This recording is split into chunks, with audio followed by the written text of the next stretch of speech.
Let me introduce you to JD. JD stands for Jim Diego, and Jim Diego is a Chihuahua. What's special about Jim Diego is that he has some pearls of wisdom to share, but nobody would listen, or nobody will, because he's just too small. After all, what does a little dog have to say about life? He's too small to understand all the things and intricacies that life can throw at us. But nevertheless, I'm going to continue to tell you about JD. JD stands for Jim Diego, and I'd like for you to meet him.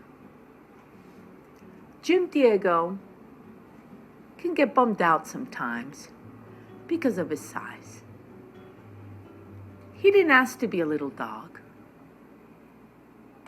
He wanted to be a big dog because he has big ideas and he has big thoughts. But nevertheless, he feels compelled to share his wisdom with the world. Thank you, JD, for doing that.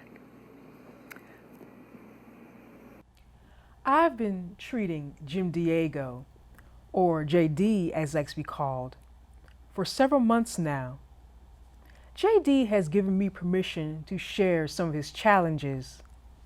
JD is very concerned about being small and feels his voice goes unheard most of the time. He feels invisible, and smaller dogs like him tend to feel as if they have no bark and no bite. He has a very interesting past. He was a rescue dog from Pasadena, California, part of the Great Chihuahua Airlift in 2011. Let me start from the beginning. It all started in April of 2011. JD hates when I talk about this. When he came from the Pasadena SPCA as part of the Great Chihuahua Airlift. And this is a partnership between humane societies on the East Coast and West Coast to try to rescue as many of these wonderful Chihuahuas. So in celebration of the 100th anniversary of the 100th rescue operation, JD was one of the 8 dogs, and he was named after Joey Rodriguez, a VCU basketball player. But he was the last one to be chosen out of the 7 that were shipped. And I'm sure that has been a debilitating experience, being the last one. And here's a picture of him. While he was there, he got spayed and neutered, and a microchip was put in his back. And as you can tell, JD is not quite happy, but he's waiting for his forever home. Little did he know he would end up with me, and I got to be the recipient of all the pearls of wisdom because of his journeys. So I got him when he was 3 years old, and I often wondered what he did the first 3 years of life. There are days that I can tell he thinks about these things, but most of the time, he's just happy to share his thoughts. And again, I thank you, JD, for that.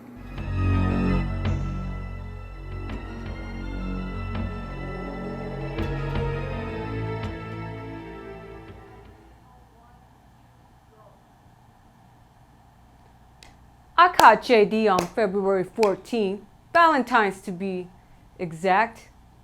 No love for him though. I saw him on the side of the road. I gave him a beat down. But you know what? As cute as he is, those Yoda ears won't help him in the pound.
JD feels behind bars many times because of his size. His size has posed some particular psychological problems, and it's like living in a little mini prison of your mind. JD tries to deal with it by thinking positive and making affirmations, which he wants to share. He doesn't want to be a prisoner of his thoughts, and at times he's successful, and at times he's not. But he's making headway, and he's sharing with the world his revelations. JD, can you please tell us a little bit about your experiences, if you have a little bit of time? Well, hopefully, we'll get through this self-created prison and explore his thoughts, his journey, and hopefully get what we need to overcome. So, JD, how's your week been? It was a really tough week. I tried to have a little fun and play a little no-limit Texas Hold'em. I got really frustrated losing with some really good hands. It's a lot like what's going on with me. I got some really good things going on in my life, but it all falls flat at the end. I hate that river card. JD went through a little bit of a poker phase. He would go all in with pocket aces, only to be crushed by a straight. He would get so frustrated because, after all, how can you really play against a donkey? Not being willing to let go of the fact that he should have won, as you could see. We understand the feeling of really feeling like I should have won with this and I didn't. And I had the best hand going in, but my 7-10 beat.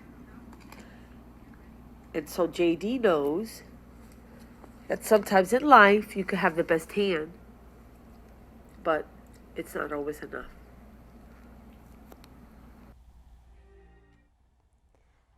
After about 15 minutes of chasing JD through an alley in a park, I managed to corner him using my ninja skills and cat-like reflexes. So I nabbed him and off to ASPCA Humane Society. While he's staring at white walls, I'll be out here taking care of business. Things can be overwhelming sometimes. And sometimes it's just easier to hide in a closet and just brood a little bit and relax and say it's okay to not feel 100%. It's okay to hide in the closet, to be with the shoes. Life will get better. JD is working through his past trauma and is learning how to accept what has happened in his past. He has his good days and his bad days, but he is working through it. Sometimes people go through rough things, people and dogs to be exact, but it's all just a matter of rolling through the punches. Hey, it's okay to be sad. It's not healthy to pretend and act like everything is okay. Sometimes it's just best to let things out in the open